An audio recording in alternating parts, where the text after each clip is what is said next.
Hey, what is up, everyone? It's Rich. All right, welcome to the next installment of Hidden Gems.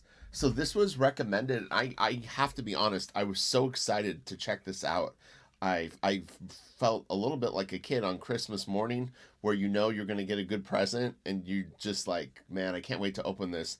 So had Hey Yash mentioned Mignola had done a backup story in X Force. We've all seen that. I'm pretty sure it's X Force. Like issue 8, something like that. I can't remember what it is off the top of my head. But he also said that Mike had done backup stories in a book called Metropol with Ted McKeever. And I have actually seen these. When I saw the pages, I was like, oh, okay, I remember this. I don't own these comics though, but these are the comics that we're going to look through. He had thought that it was issues 8, 9, and 10. It is actually issues 9, 10, and 11. And Yeah, Mignola did backup stories. So this is from 1991. It's very, very cool. And here we go. So it's called The Resurrection of Eddie Current.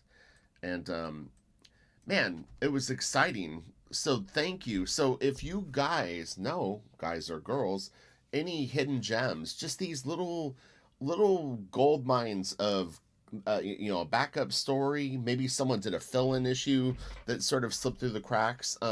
It's not easy to know everything about it, and our peer group is all of us together. So it's everyone that follows my YouTube channel has an opportunity to contribute to the content that I make, and I've always tried to fulfill it. It's not easy when you have hundreds or maybe over a period of time a few thousand recommendations, but I do genuinely try to do it. So let's get into this and start checking out the art. This is the cover for 9, and let me just start with the tippy top. So this is the beginning page. But yeah, I don't know if for some reason I've seen this story in black and white, and I don't know if it's in one of my artist editions. It could be in the Hellboy in Hell and Other Stories, or the Amazing Screw on Head book. But I definitely seen this stuff before. I may even have photocopies of it. So we've got Story in Colors by Ted McKeever and Pencils and Inks by Mignola. And I have to say, as excited as I was about this, um, it really does remind me how Mike might be possibly my favorite comic book artist. I think my top 3 are Mignola, Frank Miller, and Travis, with maybe Atomo being number 4. And then I don't know after that. But I think those 4 artists are probably my favorite comic book artists for comic storytelling. So it's yeah, I was so excited to like see this. In particular, when I knew what year it was, because this is such a sweet spot for Mike. And Man, he has the coolest style. And again, going back to yesterday's video where I was talking about style and identifiability, in terms of a way that you draw. I mean, nobody really drew like Mike Mignola. After Mike became Mike, you had people like Matt Smith, Ryan Sook. There's a bunch of people that kind of emulated Mike. But Mike's style is so powerful when you even bring in just a little bit of Mignola into your stuff. I mean, it's like you've brought Mignola into your stuff. It's very, very apparent. And again, that's a very normal thing.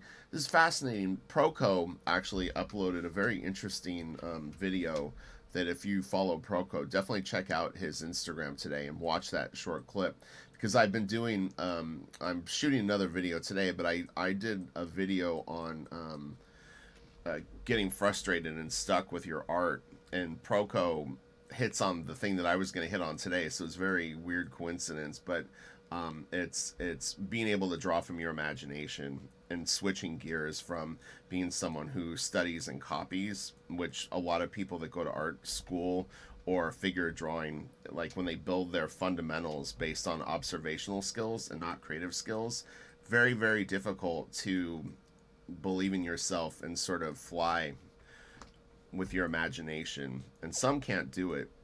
So, but part of that is it's you ultimately end up developing your own style, which is terrifying for people, because it's like I remember one time at Wildstorm. This is a beautiful splash page. Someone was working. It was one. It was they. I wouldn't really call him an intern because I think another intern did it. An intern is sort of a misleading terminology for it, but when artists would come to Wildstorm, they would work for a little bit, and I remember someone was working with a bunch of comics like all over their desk, and I remember someone that had been at Wildstorm longer walked by their desk and started shutting all the comics that were on their desk that they were trying to assimilate into whatever they were drawing, and I thought that was really funny, but it's kind of like, it's an accurate depiction of what you may need to do. So, all right, let's focus on Mignola now. All right, so we've got some sort of spacey sperm whale. I don't know what this thing is. Oh yeah, it's on his nice solid rocks. Very, very simple, but so powerful. So powerful.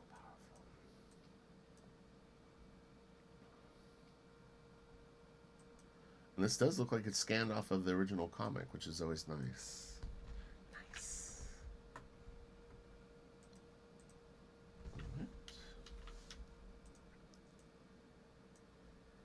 It's interesting to think of when this was done and the fact that little did Mike know his life was about to change forever, as he had these few sketches that he had done of Hellboy, and like a little piece here and there that was this weird character that he liked to draw or was finding interest in, and really, a year from now of when he did this, it's like off and running, and now he's got movies and video games, and all kinds of cool stuff came from it.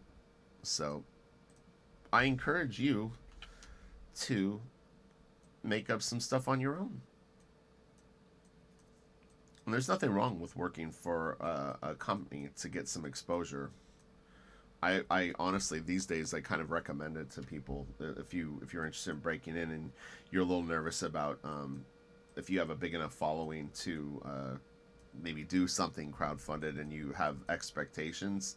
It's not a bad idea to just take some work if you can get it where you get some eyes on your work, and then you can build up a following.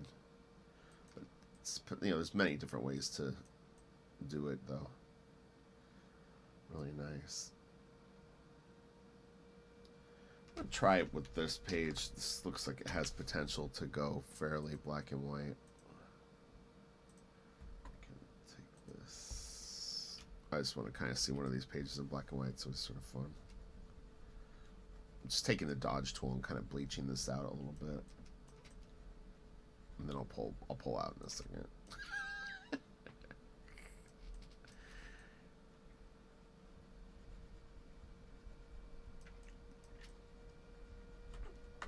That'll work for what I wanted to do, which is just kind of look at the composition of the page on its own. So I did some reviews yesterday and lessons for people, and Mignola is one of those artists where you get a lot of front views, you get things where people are coming at you or facing you and stuff like that. But even on a page like this, if you really do actually look, I mean, he turns the figure a little bit here as it's sort of dropping into the water. This is at a bit of a skewed angle. Then he reverses the skew, so he's got... Get a full screen mode for a second. Oh, I have to make this full color. Let me just do this. But he rocks it, so he's got this. I have one brush. He has this shape, and then he tilts it this way, and then he does that. But you get this nice flow. So the idea that Mike's stuff is like a lot of like straight up and down. If Skip sees this, he'll understand what I'm talking about. It's not so. Like, you can't like it's like action, reaction. You could think of it like falling dominoes, where you've got this type of thing, and also there's a speed and spacing. What I mean by that is, like, this is very like equal. If you have like a cardiologist thing, like your heartbeat. It's funny because I think that I actually use that for my thumbnail on YouTube. But this creates a certain rhythm. But the thing is if I start doing this, you can immediately feel anxiety. If I start putting stuff closer together, that immediately starts to create some tension and claustrophobic type feelings. These are really, really powerful tools that you can use in your art if you can think abstractly on top of the fact that you're actually drawing literal things. The blend of the two is extremely powerful. So people are like, what in the hell are you talking about? Trust me. Trust your friend. I know what I'm talking about. I didn't learn it from comics, though, funny enough. But it's just, I got lucky. Met the right people at the right time before comic books, and was able to transfer ideas into art.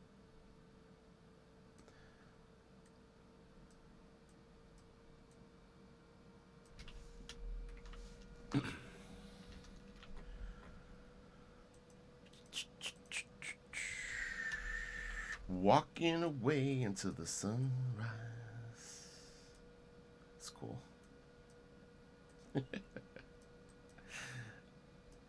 I talk about Mignola's like unbeknownst to him sort of rule book of how he handles detail. He laughs about that when they did Atlantis, that before they had hired him, they had these chalkboards up, and he had come in to visit the office, and they had broke down sort of like what they considered Mignola's rule book, how he handled detail, how he would storytell, when he would pick certain shots and stuff like that. And you could kind of reverse engineer someone's art and kind of come up with sort of like a playbook of how they handle things. But one thing you will see with Mike's stuff is that there's a certain size head. I'm doing this with a mouse, but like there's a certain size head where he'll actually still draw the eyes, but as stuff starts to get smaller, he'll draw less and less of the characters to a point where they become even stick figures or just basically like lumps with a head and two little pointy things for arms. And even things like pupils on eyes. Although I think at this point his stuff is so stripped down that you don't get him. Well, he did actually on that doll. We'll look at this in a second as we get into it. But yeah, there's you kind of have to have that same sort of skill set in your own work of when do you start to drop out detail? When do you use more detail? When do you know literally draw an eye? When do you just suggest an eye? When can you black it out? You know, whatever it is. This is a really nice page. I would love to buy some of these old Mignola pages like this. I love this stuff so much, and they'd be a little tiny bit cheaper because it's not Hellboy. But a nice storytelling page is a nice storytelling page. It's funny. Really nice colors. To be honest, I actually really like what Ted did with the colors overall. I think it's pretty cool. Man. It's so crazy, like, what Mike does. But man, it's so good. He did some really some interesting thing with the anatomy right here. I like this. He's got the bones like this, and then he created that nice little triangle space right there. It's really really nice. I like that a lot. He's got a nice curve to the arm too. Okay. Yeah, where do I? It's so weird. I really am beside myself of where I've seen black and whites of these stories. I might check my artist editions after this and see if some of it's in there. It's really cool. This guy's awesome.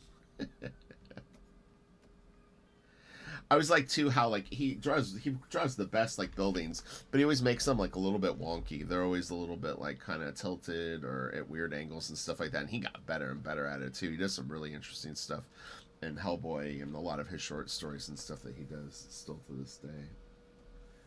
A lot of his sketchbooks where he does like little villages and stuff like that. They're really cool. This is nice.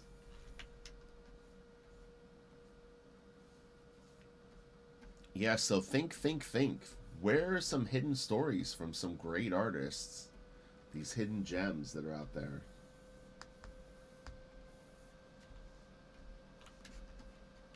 I actually was going through some of the Punisher magazines and got some good stuff, and also the Nam magazines. I wouldn't really call those hidden gems, but they're hidden in the fact that you can have Michael Gold in black and whites of like the Nam, or you can have Wolf's Portaccio pages with Scott Williams inks from the '80s in these Punisher magazines. That stuff is cool, you know. This is like a big snail. What is going on? Slug a lug lug.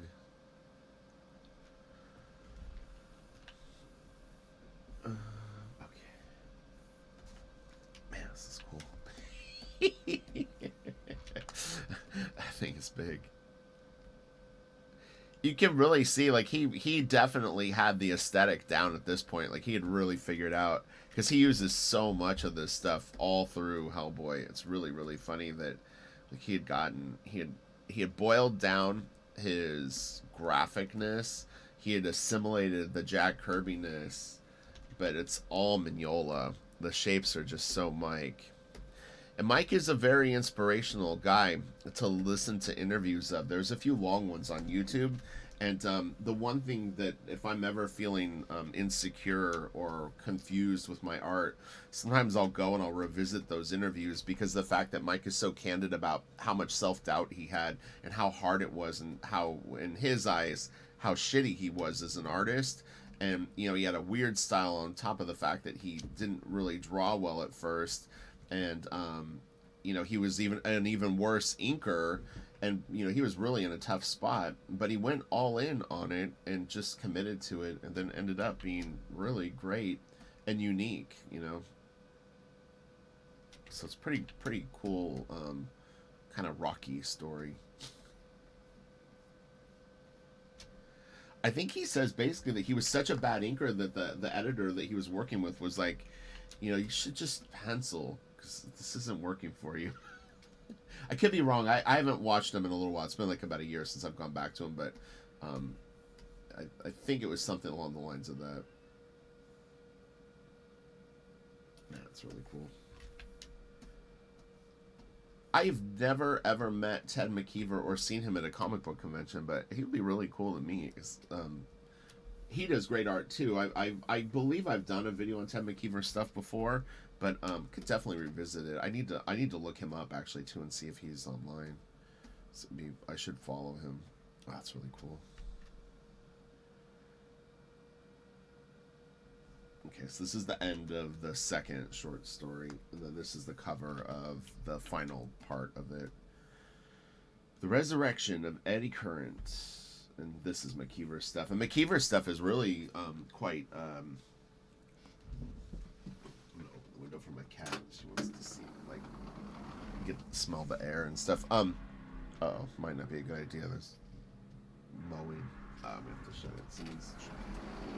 Someone's trimming a tree or something. Like one of those things that chops up all the branches. But yeah, McKeever's stuff is really, really cool. It always reminds me of, like... you know, if you had a friend in high school that could draw really cool shit, like that would be like Ted's art in a nutshell. He'd draw like weird stuff and entertain you. This is great. I love Mike. Well, he'll do the wall. He always has like he'll have them kind of wobbly, and you know, like they're real interesting bricks. Always looks good. Nice shapes. Got little areas that are bigger, and then these nice blocky ones. Yeah, Mike is really kind of a treasure in comics. I just love his work so much. He's one guy that I actually get pretty nervous talking to. I've spoken to him very briefly at Comic-Con, maybe 2 times. And any time that I like that moment when you're kind of walking up to the table and like no one's there except for Mike, I always get so nervous, and I want to be complimentary, but I don't want to make it weird, you know, where you're like, it becomes awkward that you're such a fan. So I try to keep it cool, but inside I'm like don't mess up, don't say something stupid, or don't don't make this a bad interaction. This is awesome. Well, this was really fun. I had a lot of fun looking at this. This was a great recommendation. James Windsor Smith actually recommended a very interesting Arthur Adams thing that I had totally forgot about. The books themselves aren't hidden, but the story that he's talking about and what it is, and I haven't seen it in God 20 years, if not more. So I'm really curious to go check it out because I do remember it, but I just don't. I don't. I just haven't seen it in forever. So that'll be fun. And there were some other recommendations too. So I'll get to them. I will try. Man, this is awesome. Fuck, he's so good. It's funny. This really like starts to look like some of the people that he influenced. Like this in particular reminds me a little bit of shoot, like Daniel. I would say Zagil. I'm not sure how you pronounce his name, but like he has a little bit of this vibe in his stuff. This isn't so Rizzo-ish, but Rizzo I think definitely is a fan.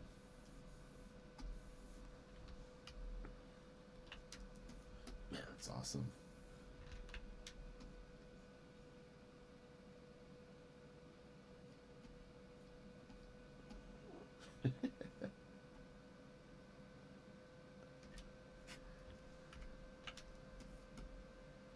He has really, really fun shapes. These big bouncy shapes are so good.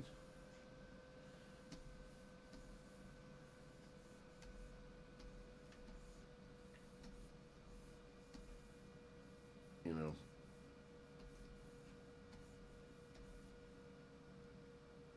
And this is actually really nice because he breaks her head that way. So you get this nice crack. But look at how lively that layout is. It's good shit.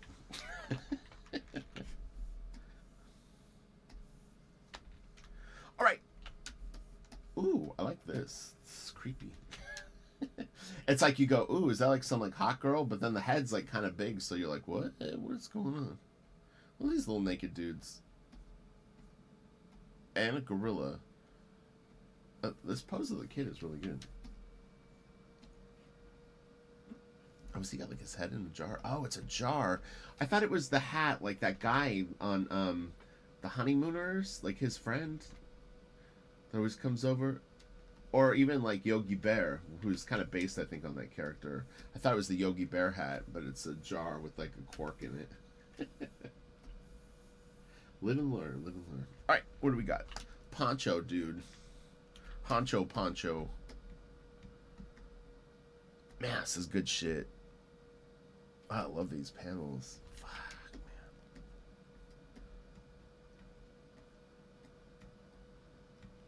All right, we're getting towards the end. I hope that was fun for everyone. I hope my unbridled enthusiasm spilled over onto you. Didn't make too much of a mess, though. It's nice. And yeah, more hidden gems, please, people. This is too much fun. The gems shall be discovered and explored and enjoyed. So, okay, smash the like. Make sure that you've gone over and signed up for Blaster Kid. I'm fast tracking the book now. I spoke with Eric Canetti yesterday, and Eric, if you see this, thank you so much for your help. But yeah, I'm fine tuning the final stages for the launch, and it was really cool to get some tips from a fellow crowdfunder. So thank you, Eric. And yeah, it's exciting. So I'll have links, and please recommend more hidden gems. That was really, really fun. I'm going to do a couple of reviews for Patreon right now. Definitely, if you have not checked out my Patreon and you made it to the end of this video, I'm serious about this. There's between 800 and 900 videos up there. Most of them are very, very long. It covers every part of penciling, inking, the psychology of drawing, meaning that like if you are procrastinating or frustrated or you want to quit. I mean, I've done everything.